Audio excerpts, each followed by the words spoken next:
Guys, welcome back to the channel. Today we are going to be mounting the fuel tank in the Civic. I know it's kind of been a long time, but it's really hot and I don't know, I'm kind of burnt out of doing paint bodywork stuff. But anyways, let me show you where we're at. In the last video you've seen us weld these tabs in so that we can mount the OEM straps. What we're going to do for the back mounting points is we're going to drill holes into the body and basically weld one of these nuts back there, and then we basically, we've got a mounting point from that. At that point, I'm not going to put the top on today. Basically, just going to get this out of the way so that we can start or finish body work in the coming weeks, hopefully. So in order to do this, I also can kind of see where I started cutting right here and right there. What I decided to do was run the fuel tank inlets underneath the body. Basically, I was watching a video on Deadbeat Garage of his buddy with the 2J Civic. And that guy, basically, his fabricator did the same thing up in the front, but since mine's in the back, we're going to do it in the back. And in order to do that, I took my bandsaw, my brother's bandsaw, cut these plates out. So we'll build like a 3x6 box to put underneath the trunk, and that will allow us to have this thing set up for the OEM fuel tank. So I've put my tank in here. I've made my plate. It's not perfectly straight, obviously, but it should work. And I've got the tank in there. I put the straps on the bottoms, and then I just need to take my punch here and basically measure where they need to go and put a punch in the back of the trunk, and then drill the holes out and weld. Plan on just welding a nut to the bottom of the trunk on either side there. That way that I can put a bolt in there and hold the straps on. And then we will tighten the straps, obviously, on the back side. Well, inside of the back side, as you normally would when you install the trunk in the front of the car.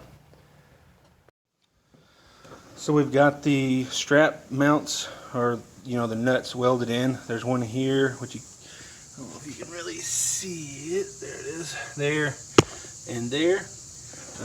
One thing to notice, you do see like this strap is straight and this one's like kind of offset a little to the side. And that is because on the bottom of the fuel tank, the passenger side straight, the driver's side kicks out toward the driver's side door.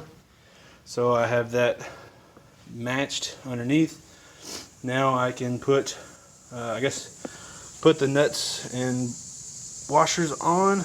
Well, I need to paint it first, but I got to paint this, then I'll put the nuts and washers on, and I can actually put the fuel tank in, and we will be almost done. We have to mount my box underneath here still, but at least the fuel tank can basically set into the back of the car now.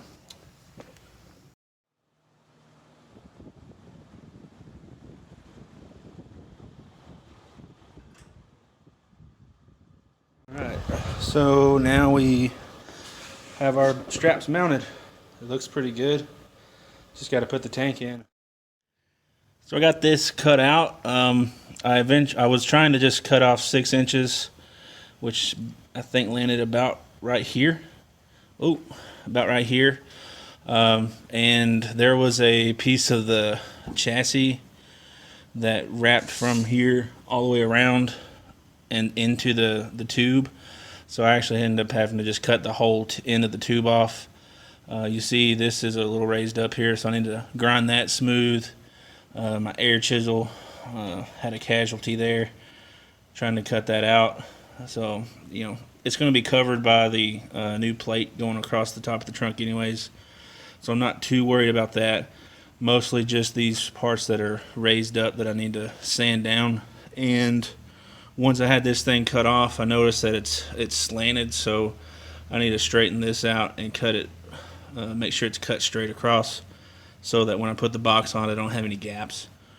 So yeah, show you what I'm doing to finish the box here in a second. So here's the piece of frame that I cut off. You may have seen this a minute ago that I mentioned that it was crooked, so I need to straighten that up on the car, which I'll do that later. In the meantime, I just need to take this part of the frame and make a template on my front piece of the plate so that the bumper can slide through there once this plate's welded on. And in order to do that, I just set this on here, centered it, and drew the line around it with a chalk pen. And then you can kind of see the lines here. Yeah, you can see the lines there. I don't have a way to cut this out in one piece, so what I'm going to do is just make a straight cut across and 2 short cuts, and then once I have the 3 pieces out, I will then just weld these 2 short legs back on there and grind it smooth and make it look like it's one piece.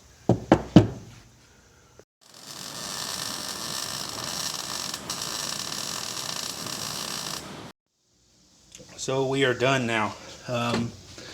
You can see the box here that we welded in, and the fuel lines will just run through this box around the outside of the trunk and then up to the fuel door. So I'll try to get up underneath here and show you what that looks like. Yeah, there's the box. It's not very good lighting, but there you go. There's a good shot. You can see how it'll run right through there to the trunk, not trunk, but fuel tank. Obviously, I mentioned before, I did cut the tip of this box off, so I may grind this smooth, the primer, just grind that off and weld a couple of angles to the front of each side of that. But I did test to fit this with the trunk, or the bumper rather, and everything fits good. So yeah, that's what it looks like. So now just need to put the firewall in, which I have to go get some sealant. We've got some ideas to put the firewall in to where it'll be a bolted in system, but I'll show you that later on. It's just really hot. So there you have it. We have a fuel tank mounted underneath the trunk, and it cost, I think, basically $0 outside of what we've already got. Obviously, we'll have some expenses in the fuel system, running new fuel lines and fuel relay that I'll be installing later at some point. But other than that, it cost us no extra money due to getting the flat stock for free. And the big sheet metal, I got that for free from my brother's work, so big shout out to them, and really a big shout out to all of you that are watching these videos.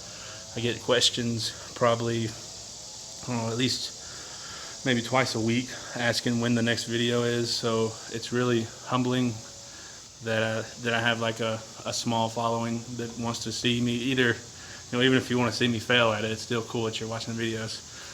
So with that, thanks for watching, and I'll see you next time.